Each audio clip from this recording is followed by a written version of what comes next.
जय तिरुपति बालाजी। भक्तों, आज हम आपको लेकर के चल रहे हैं। मैं एक सुनाने जा रहा हूं तिरुपति बालाजी की रहस्य। भक्तों, कहा जाता है कि करोड़ों रुपए के धन दौलत के चढ़ावे के बाद भी क्यों गरीब माना जाता है तिरुपति बालाजी महाराज। जाने क्या है पौराणिक कहानी। तो आइए भक्तों, मैं लेके चलता हूं आप। भक्तों, आंध्र प्रदेश में स्थित तिरुपति बालाजी मंदिर के चढ़ावे आए सोना चांदी कीमती सामान और रुपयों पैसों की बरसात से यह मंदिर हमेशा से सुर्खियों में रहा है।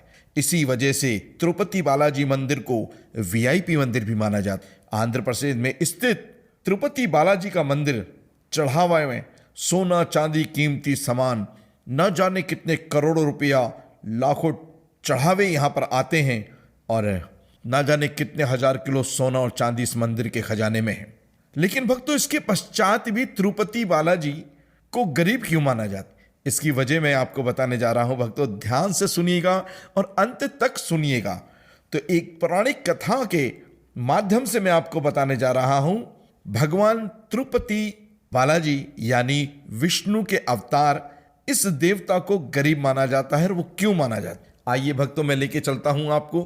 प्राचीन कथा के अनुसार एक बार महर्षि भृंग बैकुंठ धाम पधारे और आते ही शेष शैया में योग निंद्रा में लेटे भगवान विष्णु की छाती पर एक लात मार। भगवान विष्णु ने तुरंत भृगु के चरण पकड़ लिए और पूछने लगे, हे ऋषिवर, पैर में चोट तो नहीं लगी? भगवान विष्णु के इतना कहने पर भृगु ऋषि ने दोनों हाथ जोड़ लिए और अपनी गलती को स्वीकार करते हुए भृगु ऋषि हाथ जोड़कर बोले, प्रभु आप ही सबसे सहनशील देव हैं, इसलिए यज्ञ भाग के प्रमुख अधिकारी आप ही हैं। भगवान विष्णु का अपमान होते देख देवी लक्ष्मी भृगु ऋषि को दंड देना चाहती थी। भगवान विष्णु के कुछ ना कहने पर देवी लक्ष्मी नाराज हो गई और नाराजगी की इस बात इतनी हद तक पहुंच गई कि उन्होंने भगवान से कहा, भृगु ऋषि को दंड क्यों नहीं दिया गया। नाराजगी में देवी लक्ष्मी बैकुंठ धाम छोड़कर चली गई।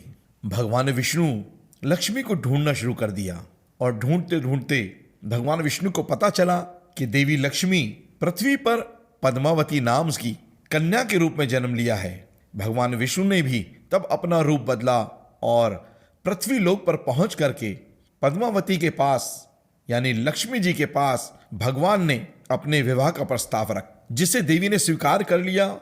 लेकिन प्रश्न सामने यह आया कि अब विवाह के लिए धन कहां से आएगा। देवी लक्ष्मी से शादी करने के लिए भगवान विष्णु जी ने समस्या का समाधान निकालने के लिए भगवान शिव और ब्रह्मा जी को साक्षी रखकर कुबेर से काफी सारा धन का खजाना उधार रूप में, कर्ज रूप में ले लिया। इस कर्ज से भगवान विष्णु ने वेंकटेश्वर रूप और देवी लक्ष्मी के अंश पद्मावती ने विवाह किया। कुबेर से खजाना लेते समय भगवान ने वचन दिया था कि कलयुग के अंत तक वह अपना सारा कर्जा चुका देंगे।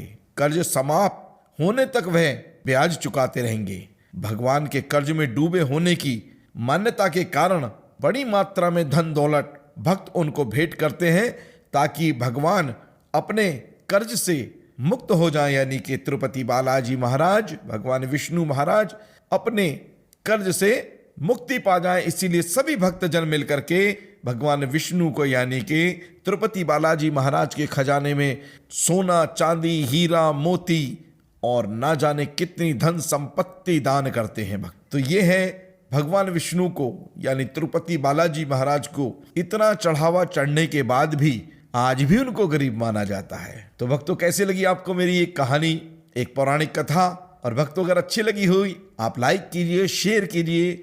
मैं कथावाचक राम सिसोदिया।